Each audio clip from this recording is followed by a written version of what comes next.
चलो start. AC voltage apply to inductor. अब inductor बोले तो कैसा रहेंगी डायग्राम, ऐसा 1 2 3 4 5, और क्या रहेगा, एसी वोल्टेज अप्लाई रहेगा। कौन सा वोल्टेज, एसी, इसको बोलते हैं ई, और ये है यल। हम बटन भी लगा सकते तुम यहाँ पे, समझे। अब यहां से एक बात समझने वाले, जो दे रहे हैं सो वोल्टेज ई, जो दे रहे हैं सो वोल्टेज ई, और इंडक्टर में जो बन रहा है उसको बोलेंगे ई बैक। क्या बोलेंगे उसको, ई बैक। अब देखो यहां से वोल्टेज दे रहे हैं, इसमें वोल्टेज बनने वाला, ये में बनने वाला, ये में बनेगा तो करंट बनेगा, और वो ई बैक रहेगा। तो यहां से मेरे पास एक फॉर्मूला आएगा, E plus E back is equal to 0 by Kirchhoff law. क्या बोलेंगे, स्पेलिंग देखो सही है क्या, एक एच कम करने का क्या, सही है, बाय किरचॉफ लॉ। अब ई को ई, अब ई बैक क्या रहता मालूम है क्या, minus plus minus minus L D I by D T, self inductance का फॉर्मूला इज इक्वल टू 0।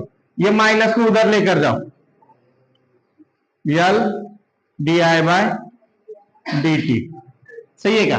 फिर आई क्या रहता है, अब देखे थे अपन L D I by D T, but I क्या रहता है मालूम है क्या, I nought sine omega T. Equation 1 मानेंगे।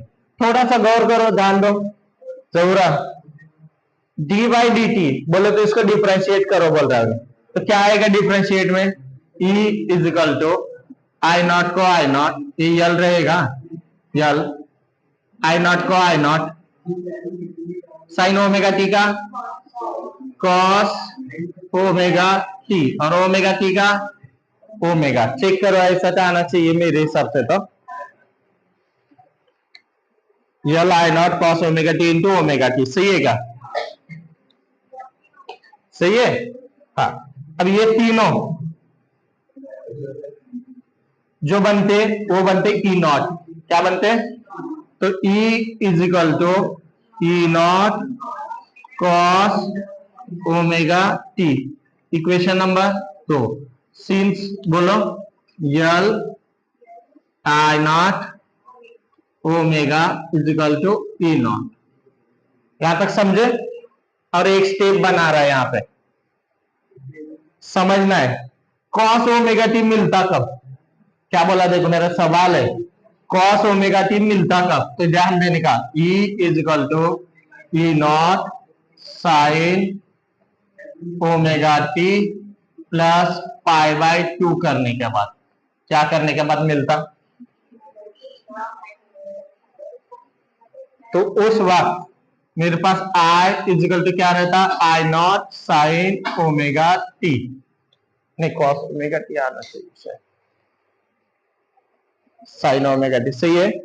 हाँ, ये लाइन बहुत इंपॉर्टेंट है, इसको स्टार बना रहे हैं यहाँ पे, ये लाइन बहुत इंपॉर्टेंट है। आप सवाल क्या था मेरा, कॉस ओमेगा टी आता कब, तो उन्हें आता कब मालूम है क्या, sign omega T plus pi by 2 रहेगा तो कॉस ओमेगा टी आता।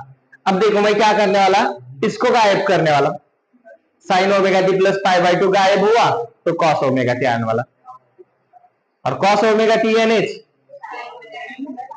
इसमें से क्या समझ रहे हैं मालूम है क्या, नोट ध्यान दो हमजा, इसमें से क्या समझ रहा है, जो ईएमएफ है, जो ईएमएफ है प्लस पाई बाई 2 है, बोलो तो 90 डिग्री से आगे है, किससे, बोलो तो आई कैसा रहेगा, आई, और तुम्हारे समझाने के लिए I nought sine sine omega T minus pi by 2 रहेगा।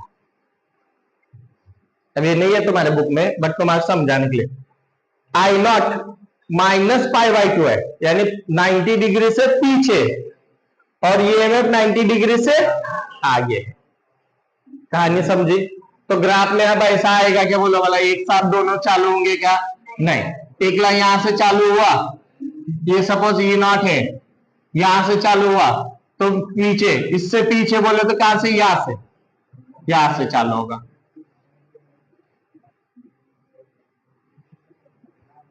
ऐसा कुछ चालू होगा, ग्राफ चेक करेंगे।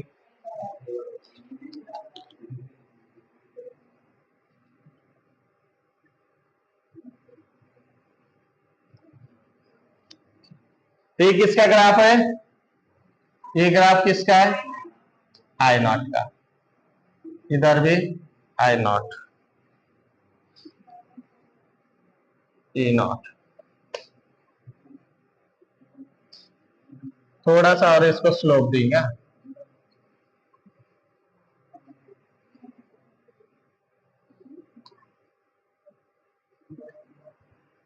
कहानी समझी। और इधर कौन रहेगा, ओमेगा टी। ग्राफ देखते के साथ बोलेंगे आप, फेज डिफरेंस कितने का है, पाई बाय 2।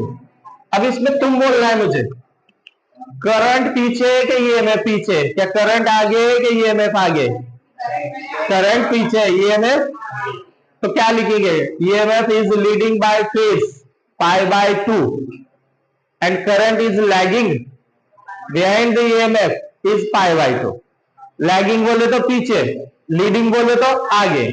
कौन आगे, और करंट, ये तुम ना 1 मार्क के लिए सवाल बनेगा, सेंटेंस बनेगा, ये लिखना है, कंक्लूजन लिखना है अपने को। अब फेजर डायग्राम होने के बाद कंक्लूजन लिखना है। तो फेजर डायग्राम कैसे आएगी इसकी, देखो थोड़ा ध्यान दो, बहुत इंपॉर्टेंट। ये आगे रहेगा, ये पीछे रहेगा, दोनों में कितने का एंगल है, 90 डिग्री का। कितने का, 90 डिग्री का। ये कौन है, ई नॉट, और ये कौन है,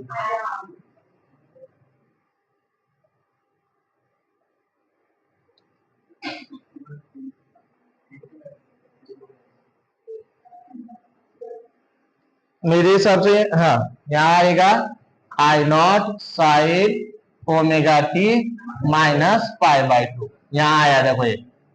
और इधर क्या आएगा, ई नॉट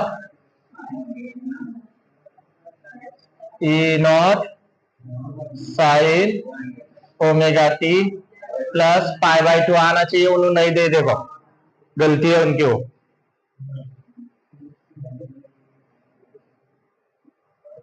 ये हुई तुम्हारी फेजर डायग्राम। कंक्लूजन क्या लिखेंगे, कंक्लूजन, तो पहला conclusion, EMF is leading by phase pi by 2। दो, current is lagging behind the EMF by phase pi by 2। चलो लिखो अच्छे से, बहुत अच्छे से सिखाओ ये पॉइंट तुम्हारे को।